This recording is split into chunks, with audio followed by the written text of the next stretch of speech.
Oil, ఇంట్లో వాడుకునే products ఇవన్నీ కూడా వాడవలసిన దానికి మించి మోతాదులో అందులో కెమికల్స్ కలపడం వల్లే ఈ రోజు మనకి తొందరగా చావు వస్తుంది, తొందరగా జబ్బులు వస్తున్నాయి, తొందరగా చనిపోతున్నాము.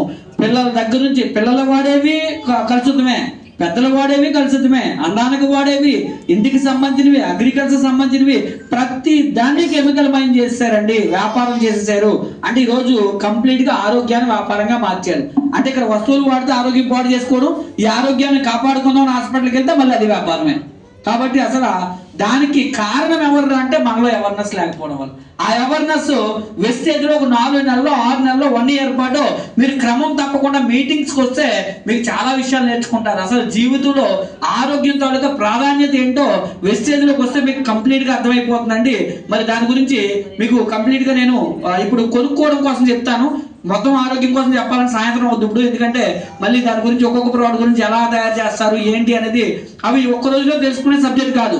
ఒక్క రోజులో ఇక్కడ ఏం మారదండి. ఎందుకంటే ఈ ఒక్క రోజులో వచ్చి మీరు తీసుకున్న నిర్ణయం మీ జీవితాన్ని మాత్రాన్ని సపోర్ట్ చేస్తుంది. కాకపోతే ఇప్పుడు మీరు తీసుకునే నిర్ణయం మీదే మీ జీవితం ఆధారపడి ఉంటుంది. ఇప్పుడు మనం ఇక్కడికి ఎందుకు వచ్చాము అంటే కనుక మీకు వాళ్ళు చెప్పిన విషయం ఏంటంటే మొట్టమొదటి ఆరోగ్యం వస్తుందని చెప్తారు. అది ప్రోడక్ట్ కొనుక్కుంటే వస్తుంది. అయితే ప్రోడక్ట్ కొనుక్కోమంటే మీరేమంటారు? రేట్లు ఎక్కువ అంటారు. అది నేను తక్కువ అని చూపిస్తాను ఒకటోది.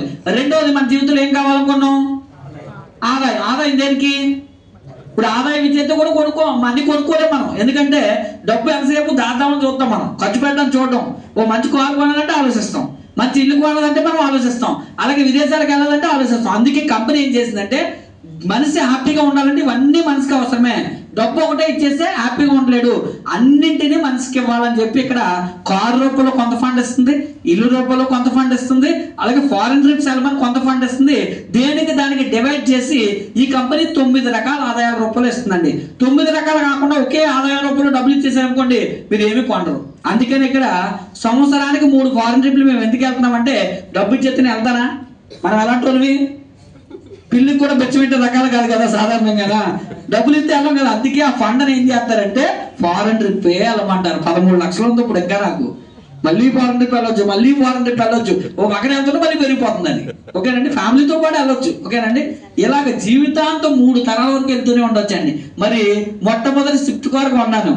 ఆ కారు కొన్నప్పుడు నా బతుక్కోవాలి ఎందుకు అనుకునేవాడు ఫస్ట్ లో, కానీ కొనేసాను ఏదో ధైర్యం చేసి. కానీ ఆ కారు ఈఎంఐ తిరిగిపోయిన తర్వాత కంపెనీ ఆపేసిన ఫండ్ ఆపేస్తే ఎందుకు ఆపేసిన సీనియర్ని అడిగితే, బాబు నువ్వు 8.5 లక్షలు పెట్టి కారు కొన్నావు కదా, అందుకే నీకు 17 లక్షల వరకు ఇచ్చారు, ఆపేశారు, ఇప్పుడు 2వ కారు కొనాలి అన్నారు. 2వ కారు కొంటేనే నీకు ఫండ్ ఇస్తా ఉన్నారు. ఫ్రీగా వస్తుందంటే మనం ఢిల్లీ దాకా దగ్గర బ్యాచ్ కదా, అందుకని ఇప్పుడు BMW కొన్నాను. లేకపోతే నా బతుకు BMW ఎందుకు చెప్పండి, లంబర్ వాడికి BMW ఎందుకు చెప్పండి, నిజం చెప్పండి అంతే కదా.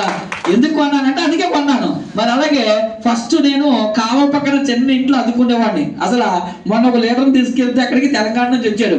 వస్తే మా హౌస్ ఓనర్ కొంచెం నా మీద ప్రేమ ఎక్కువలండి. ఏదైనా ప్లంబింగ్ వర్క్ ఉంటే పిలుతుంటది, ఇప్పుడు కూడా సలహా ఇవ్వడం పిలిచారు. ముందు పిలిచారు కానీ ఈ BMW కొన్న తర్వాత ఆవిడకి సిగ్గేస్తున్నట్టు ఉంది. అంటే నా మీద కొంచెం ప్రేమ ఎక్కువ, ఎందుకంటే ఎప్పుడు డబ్బులు అయి తీసుకోను వర్క్ చేసిన సరే వాళ్ళ ఇంట్లో. అందుకని వాళ్ళ ఇంట్లో ఉన్న వాళ్ళందరి మీద నాకు కొంచెం ప్రేమ ఉంటది. అయితే పిలిచినప్పుడు సలహా కోసం పిలిస్తే నా వెనకాల ఈ లీటర్ కూడా వచ్చాడు. ఈ ఏరియాలో అలా బ్రతుకుతారు సార్ అన్నాడు. అవన్నీ విన్నాను. లాస్ట్ లో ఏమన్నా తెలుసా, ఒకప్పుడు ఇది ఇంట్లో ఉండేవాడిని సార్ నేను చెప్తే, నిజంగా ఇంట్లో ఉండేవాళ్ళ సార్ అంటే ఈ రోజు మనం చూస్తారు కానీ ఆ రోజు మన పరిస్థితులు అవే. కారణం వెస్టేజ్ లోకి రావడం వల్ల జీవితం మారిందండి.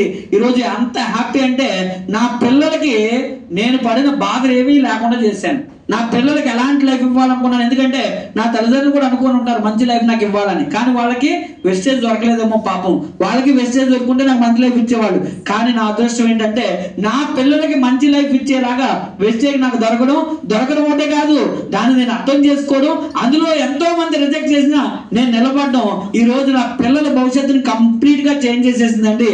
అందుకే వాళ్ళకి నేను రిక్వెస్ట్ చేస్తున్నాను ఏంటి అంటే, అరే నాయన ఇప్పటి నుంచే వెస్టేజ్ అర్థం చేసుకోండిరా, మీరు స్కూల్ వైజ్ వెస్టేజ్ అర్థం చేసుకోండి. ఎందుకంటే మీరు తెలుగు ఇంగ్లీష్ హిందీ 3 బాగా నేర్చుకోండి. వెస్టేజ్ ప్లాన్ ఎలా చెప్తే అందరికి అర్థం అవుతుంది అదే ప్రాక్టీస్ చేయండి. మీరు కలెక్టర్లు డాక్టర్లు అవ్వద్దు, ఎందుకంటే ఆల్రెడీ నా టీంలో కలెక్టర్లు ఎంతో మంది ఆ జాబ్ లో ఓడిపోసి ఇక్కడికి వచ్చారు. ఓకేనండి, ఆ కలెక్టర్లు అయి ఉండి 2.5 లక్షల కన్నా ఎక్కువ ఇన్కమ్ రాదు జెన్యూన్ గా సంపాదించే వాళ్ళకి. అలాంటి వాళ్ళు జెన్యూన్ గా సంపాదించారంటే నెట్వర్క్ మార్కెటింగ్ లోకి వస్తున్నారు. కాబట్టి రేపు పొద్దున్న మీరు కలెక్టర్లు ఐఏఎస్లు IPSలు కాదు, నెట్వర్క్ మార్కెటింగ్ లోకి రండి. ఎందుకంటే డబ్బు ఎక్కడ ఉందో అక్కడ వెతకండి. వెతకాలి, డబ్బు లేని దగ్గర డబ్బు వెతకడం అంటే అది చాలా మూర్ఖత్వం. కాబట్టి ఇక్కడ పుష్కలంగా డబ్బు ఉంది, మీకు ఎంత కావాలనుకుంటే అంత సంపాదించుకోవచ్చు. జాబ్లో సాధ్యం కాదని చెప్పి ఇప్పటి నుంచి అందుకే ప్రతి మీటింగ్ అలా తీసుకెళ్ళి కూర్చోబెడతాను. ఎందుకంటే ఇక్కడ ఎంత కావాలంటే అది సంపాదించుకునే అవకాశం ఉందండి. ఇది ఒక బంగారు నిధి, గని లాంటిది అనమాట. మీకు ఎంత కావాలని తీసుకోండి. సముద్రం దగ్గరికి వెళ్ళారు, ఎంతే నీళ్ళు ఇంటికి పట్టుకెళ్ళండి, ఎవరన్నా మిమ్మల్ని కండిషన్ పెడతారా? మీరు స్పూన్తో కావాలంటే స్పూన్తో పట్టుకెళ్ళచ్చు, సెమ్ముతో కావాలంటే సెమ్ముతో పట్టుకెళ్ళచ్చు, బకెట్తో కావాలంటే బకెట్తో పట్టుకెళ్ళచ్చు. లేదు లేదు నాకు సముద్రం నీళ్ళు కావాలి, నేను ఏకంగా పైప్ లైన్ వేసేసుకుంటాను అనుకోండి, పైప్ లైన్ కూడా వేసేసుకుంటాం. మిమ్మల్ని ఎవరైనా అడ్డుతారా? ఇది కూడా అంతే. వెస్టేజ్లో నాకు 10,000 కావాలంటే 10,000 వస్తుంది. లేదు నాకు 1,00,000 కావాలి, 1,00,000 వస్తుంది. లేదు నాకు 5 లక్షలు కావాలనుకుంటున్నా 5 లక్షలు వచ్చింది. కానీ ఇప్పుడు ఏమనుకుంటాను తెలుసా, నా పైన ఉన్న ఆయన చూసి ఆయన నెలకు 12 లక్షలు 13 లక్షలు వస్తుంది, 10 లక్షలు వస్తే లైఫ్ ఇంకా బాగుంటుంది కదా అనిపిస్తుంది. వచ్చే సంవత్సరం లేదా 2 సంవత్సరాల్లో కొట్టేస్తారు, పెద్ద విషయమేం కాదు. నెలకు 10 లక్షలు సంపాదించేస్తారు, పెద్ద విషయం కాదు. అయితే దానికి ఒక రూట్ మ్యాప్ ఉండాలి. మీకు